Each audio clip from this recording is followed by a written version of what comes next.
You are hemorrhaging power every single day and you don't even know it. While you click, scroll and consume, your vital force, the very essence that makes you dangerous, creative and unstoppable, is bleeding out through a screen. You think it's harmless. You think it's natural. You think it's just release. You're wrong. You're dying a slow death, one click at a time, and calling it freedom. Listen carefully. Every great empire falls from within before it falls from without. Every warrior is defeated by his own weakness before his enemy ever draws a sword. The barbarians aren't at the gates. They're inside your head, feeding you poison disguised as pleasure. This isn't about morality. This isn't about religion. This is about raw, undeniable reality. Pornography is a weapon designed to hollow you out, steal your fire, and leave you weak, distracted, and controllable. The ancient Stoics understood something modern men have forgotten. Your energy is finite, your attention is sacred, your desire is your power source. When you give these away for nothing, when you trade your vital force for pixels on a screen, you become less than you were meant to be. You become prey. Look around you. Look at the men walking through life like ghosts, tired, unfocused, lacking drive, avoiding eye contact, settling for mediocrity in every area of their lives. They're not just lazy, they're not just weak, they're drained. They've been feeding their life force to a machine that gives nothing back. Nature doesn't negotiate. Biology doesn't compromise. When you corrupt the source of your creative and physical power, everything downstream suffers.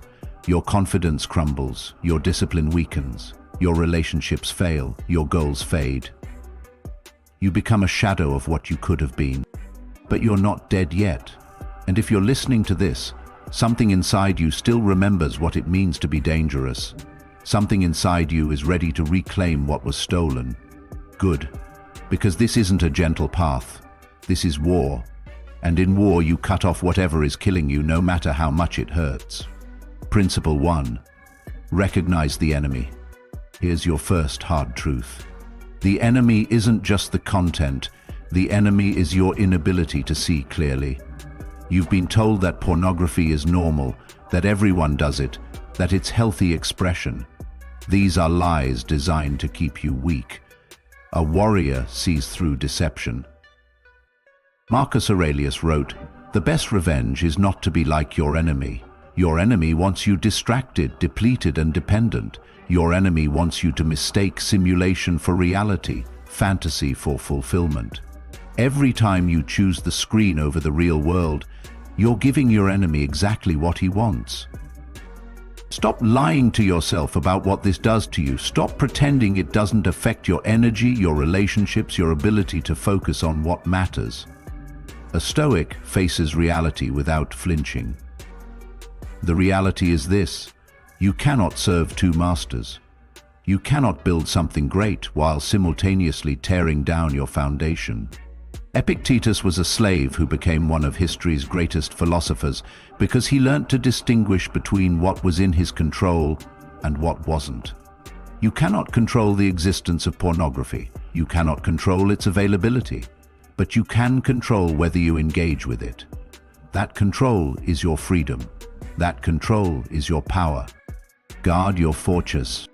Your mind is your citadel. Everything you achieve or fail to achieve begins there. When you allow toxic content to enter your mental fortress, you're not just consuming entertainment, you're reprogramming your deepest instincts. You're teaching your brain to crave what weakens you. The Stoics call this premeditatio malorum, imagining loss to appreciate what you have. Imagine yourself 10 years from now having spent a decade feeding this habit. Imagine the opportunities you missed because you were too drained to pursue them. Imagine the relationships you sabotaged because you were more comfortable with fantasy than reality. Imagine the goals you abandoned because you lacked the energy to fight for them. That future doesn't have to happen, but only if you fortify your mind, starting now. Every warrior knows you don't win battles by accident. You win them through preparation, discipline, and absolute commitment to your cause. Your cause isn't comfort. Your cause isn't pleasure.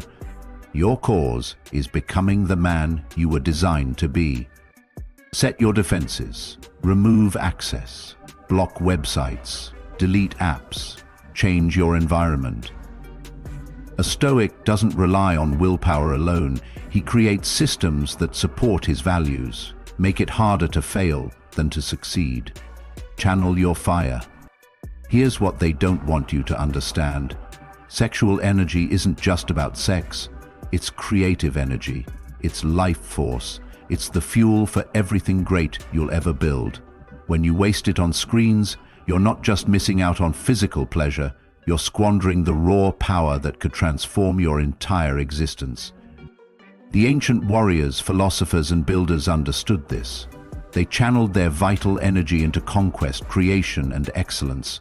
They built empires, wrote immortal words, and left legacies that outlasted their bodies. They didn't waste their fire on shadows.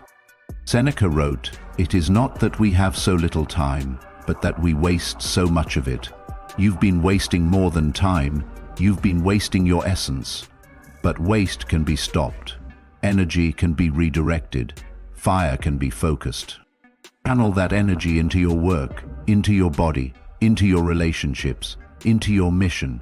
Feel the difference when your life force isn't leaking out through a screen. Feel what it's like to have your full power available for the things that actually matter. Principle 4: embrace the struggle. The path away from this weakness isn't comfortable. You'll face urges, you'll face boredom, you'll face the stark reality of how much of your mental space this habit has occupied. Good. Discomfort is the price of growth. Struggle is the forge of character. Cato the Younger practiced voluntary discomfort to strengthen his mind.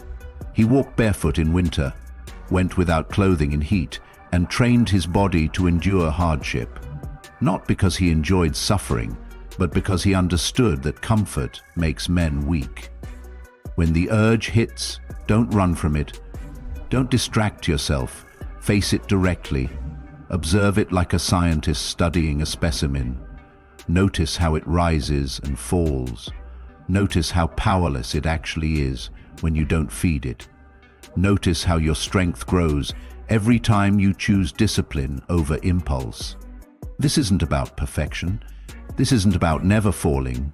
This is about getting back up faster each time, learning from each failure, and building unbreakable resolve through repeated victory over yourself. Reclaim your power. Every day you abstain from this poison, you grow stronger. Every urge you resist, you reclaim a piece of your power. Every choice you make in favor of reality over fantasy, you become more of who you were meant to be. You'll notice changes. Your energy will return. Your confidence will rebuild. Your ability to focus will sharpen. Your relationships will improve because you'll be present instead of somewhere else in your head. Your goals will become achievable because you'll have the fire to pursue them. This isn't magic. This is biology. This is psychology. This is the natural result of aligning your actions with your deepest values instead of your weakest impulses.